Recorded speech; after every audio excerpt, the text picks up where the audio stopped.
We got the exclusive Stacy. You know we gotta show some love, cause your boy got the plug shown up. We got the exclusive Stacy.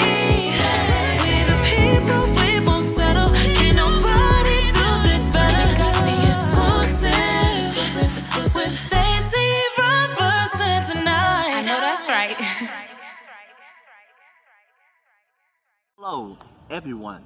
My name is Stacy Roberson, aka the Celebrity Educator, also your host with the most exclusive and one of Atlanta's greatest ideas. I'd like to welcome everyone to the exclusive, and must I say, we have an exciting show ahead of you all. As you already know, that the month of May is Mental Health Awareness Month, and so this opportunity that we're sharing with you is to help educate our community and just the world at large on how important Mental Health Awareness Month is. And so I have with us none other than the Tanya Waldon. All right, so let's welcome her to the show. Hello. All right, and so I'm going to start out first and foremost. We just like to jump right in on the show and definitely maximize the time that we do have, because I do appreciate you being here with us, and I know that you could have been doing anything that you wanted to do on today, but I don't take this moment lightly. So where are you from? And if you're from Atlanta, how did you get to Atlanta, if that's the case? Right here in the A. Clax. Born Wow. and raised. Yep. Wow. I'm right here. Okay then. All right. So you've seen Atlanta evolve. Oh my goodness. Wow. It has grown so much in the last just 10 years. As of right now, if you go out of your house in a month, the landscape has changed. It's just moving and shaking. Everybody's coming to Atlanta to do everything they want to do. Wow. Yeah. So I like to call this the land of possibilities and the land of opportunity. It really is, yes. Awesome. So how did you get involved? Because I know you have a background in music and fashion. So how did you get involved in the music and fashion industry? The music was a fluke.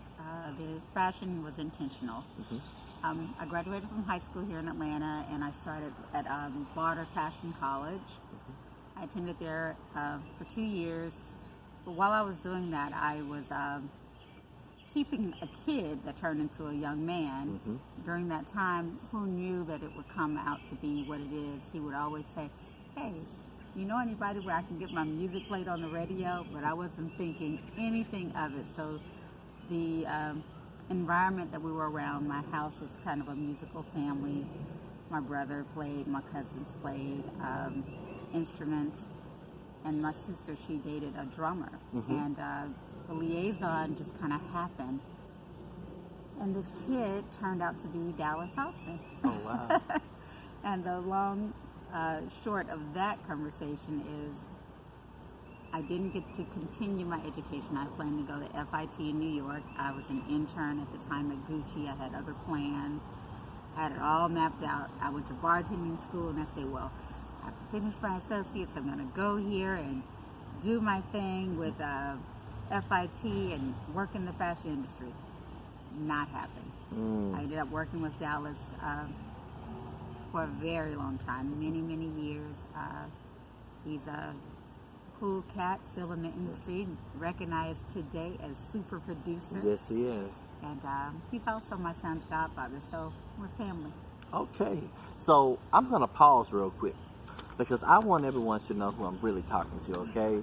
I'm going to just give everyone a little insight, and just for those who are definitely tuning in and watching this segment, I want you to know why it was so important and why I wanted to do this interview with Miss Waldon, and why I wanted to do it outside, because normally, you know, I may be in a studio or, you know, the exclusive, we're always on the road and we go anywhere. But it was important to do it outside because this is May, and it's beautiful in May, but most important, as I said, it is Mental Health Awareness Month. And being a counselor and having a background in counseling, I know that a big part of individuals who go through depression, when they go into depression, they lock themselves in a secluded area, whether it's at home or just being away from people. And the most important factor in helping to put yourself in the best place of getting out of depression is your environment. And so coming outside is a big part of mental health, to become one with nature, to be a part of a natural environment, which is what we were created, to have natural resources. And so it's a beautiful thing when you can get your vitamin D from the rays of the sun, and to be able to breathe air that is pure, and again, to be surrounded by a beautiful greenery. All right, so that's why we brought this show outside. Okay, but and also I wanted to share that Miss Waldon, as stated, she is an Atlanta native, and she is a mother and she's an advocate. So you heard her say a couple of things already. But after an extraordinary, rewarding career in the recording and fashion industry, Tanya's life took an abrupt turn when her only child had a near fatal suicide attempt. Soon after, she founded My Life is a Gift. My Life is a Gift is an awareness organization for survivors of suicide attempt, SOSA. The organization validates new life, educates families, and brings worldwide awareness to the uncomfortable subject of suicide.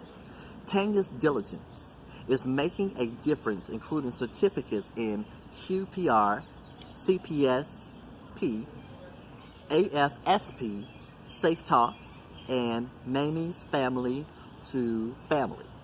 Tanya was also instrumental in the piloting programming of Dee Dee Hirsch's SOSA, Survivors of Suicide Attempt Support Group.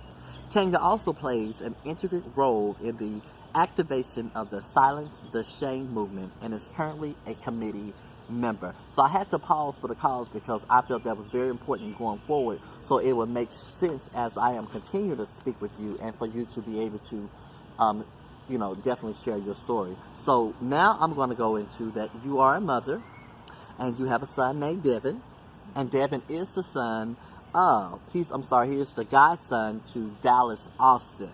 Now, how has Dallas' role in your son's life been impactful? It was very impactful. My son's father, who's also an entertainer that I usually just don't even name, so I won't. He wasn't really in his life, so Dallas was pivotal in all of the growing up stages, and today they're still really close. So that's what he knows, and that's family, and that's who we trust. And so the exclusive definitely want to shout out Dallas Austin. Thank you for the role that you have played in a young man's life. And I think that is so important that I know that ultimately it takes a village to raise a child, period. Absolutely. And for him to turn out to be the young man that he is today, I know you also played a major part in that process, and we salute you on this show, okay? So, as we already stated, May is Mental Health Awareness Month, and you are the founder of My Life is a Gift. As stated in your bio, My Life is a Gift is an awareness organization for survivors of suicide attempt. Tell us how you started this organization and just why is it truly so important to you? Well, My Life is a Gift started because I was basically a nagging parent. My son, his sophomore year of college, he unraveled, and we didn't see any pre-existing signs, anything before that could connect the dots the way that they did the night of October 16th. He attempted suicide in a lethal means. He shot himself. So it has been a long journey, a sensitive and difficult journey. His stay in the hospital was very intense. He was resuscitated, and he stayed on life support for a number of weeks.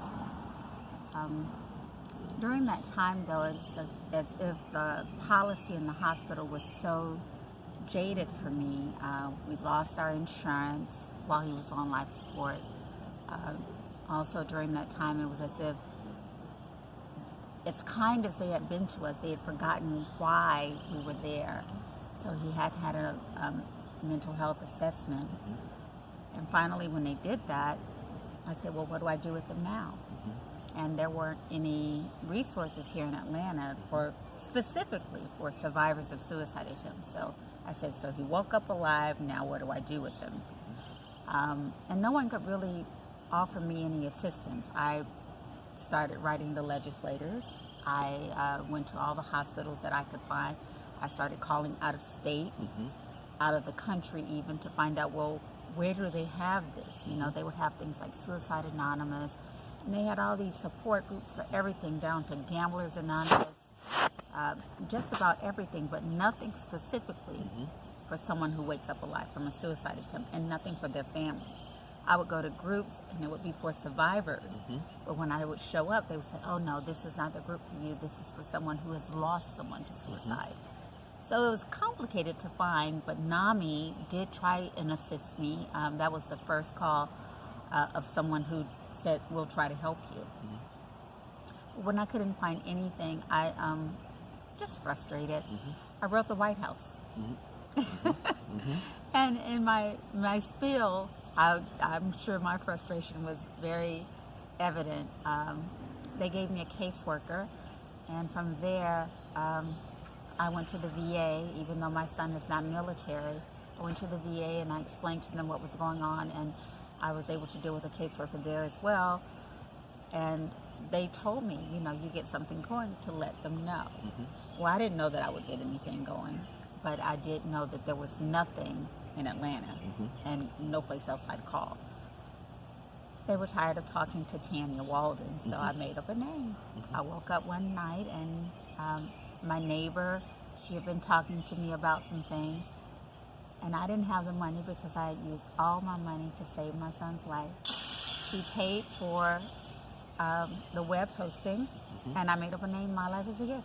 Oh, wow. And from that point, that's what I was called when I called these people. And I was a solo mission. There weren't any help behind me, no posse, no one wanting to talk about suicide, and no one wanting to talk about people of color and suicide.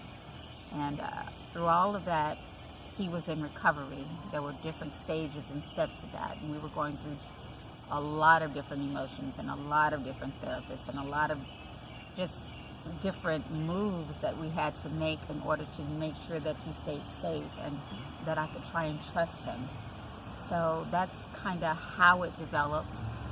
They eventually gave a grant, I guess, to, I don't know if it was the National Suicide Prevention Lifeline or to and Dee Hirsch is in Culver City, California, and they're the first to start a pilot program. It was all facilitated like with National Suicide Prevention Lifeline. They wrote the curriculum. The person who wrote it, her name was Sherry Sinwelski. It's an 8-week program. So we schlepped up to California, and he was part of that program for 8 weeks. It was expensive to live there, and the downfall was coming back home to nothing. We didn't have anything here. So I started to press with them. What can we do? How can we get this information to others? And finally, they made the curriculum. They had it cleared through Best Practice Registry and made it, public to organizations who wanted it. And then they said, well, what else do you want it to be? And I said, everywhere. So they started facilitating the trainings in different locations. We finally got it here in Atlanta a few years ago. But thus far, the funds that have been allocated here in Atlanta haven't actually been used to start the trainings. And that's a problem for me. It has been started in other locations. I know it's in Tulsa, Oklahoma. There's a lady out there, Robin LeBlanc, she's started a program out there. And there's a few other small places that have started it. Anyone can download it though. Any hospital, any mental health facility, they can go to the Dee Hirsch website and they can download the curriculum for the survivors of suicide attempt groups. Once we came back to Atlanta again, there was nothing for us to do, so I started on my quest, and that's how My Life is a Gift really unfolded. Trying to find what can we do, how can we elevate people's awareness, educate them to have them understand exactly what this looks like, And not only that, just living in the moment of the experience has been complicated. Again, when it first started out, I didn't know many things about it. I didn't know about going into stabilization or calling officers and they have a name to them, that Georgia had a code. I learned later that code is the 1013 Georgia Mental Health Code. I learned later, after he was drugged and guns drawn on him, because I didn't know, to ask for a CIT trained officer. I learned later that Georgia only has in the entire state 22 stabilization units, which is not enough. And in those units, there's only 14 beds in each unit, and 2 are for males. So I would take them to the hospital and they would say, we don't have a male bed available. So I would end up having to take them home. Our crisis units, they have specific restrictions. You have to be 20 years old. Actually, when you're over 20, they won't talk to you. I called them on the Thursday before he attempted suicide, and I asked for their help. And I was told after the assessment that they didn't see immediate danger. When they called on the following Tuesday to ask if we would make our Wednesday appointment, he was on life support. So it was a tragic moment with all of this happening. It was really complex. But today, he's living all the things that they said he wouldn't be capable of doing. I believe in a higher power. I know that God is in my life, and he's speaking. He paints. He works on music. He's talented, and that's just where we are. And right now, today, I volunteer with all of the mental health organizations, Mental Health America. They have a survivors training and suicide training that I host with them. NAMI, I've taken several certificate programs with them. I became a certified peer specialist parent through the Department of Behavioral Health. And my most passionate is Silence the Shame. That's through a friend of mine, Shanti Das. We've known each other through the music industry, and I'm an affiliate under her big giant umbrella because we've made a pretty big impact in the movement of Silence the Shame. So that's where we are. All right. Well, I want to tell you, thank you so much for the work that you do here in Georgia, because you are so important, and also for the work that you're doing across the nation and helping to make mental health a household name. And I truly believe that for anyone that's watching, I ask that you definitely get behind what Ms. Waldon has going on, and she's going to get opportunity to share in a second how you can donate and how you can also get involved in My Life as a Gift. But I want to just put a special focus as well right now to all our celebrities across the nation, in the world, period. You have a mandate and you have a responsibility as well, that I ask that you use your power, use the light that you have to help shine on mental health awareness. Reach out to Tanya Walton. Be a part of the movement she has going on, and I think it definitely will make an impact. But even I'm going to go a little further. Even to our celebrities, it is so important that we put you on such a pedestal that people forget that you are people as well, and you are not robots. With the robot, if it breaks down, it can be fixed. But as humans, if we break down, that's a possibility we cannot be fixed. And I want to make sure that even to our celebrities that are watching, it's okay for you to get in front of a counselor as well, and to be able to talk out your everyday issues. Because we look at counselors and we look at sometimes that's the bad guy, and we look at counseling as something that's for crazy people. But no, it's for human people. And I think it's so important that we all just get behind what mental health is, and let's get ahead of it before it get ahead of us. We got the exclusive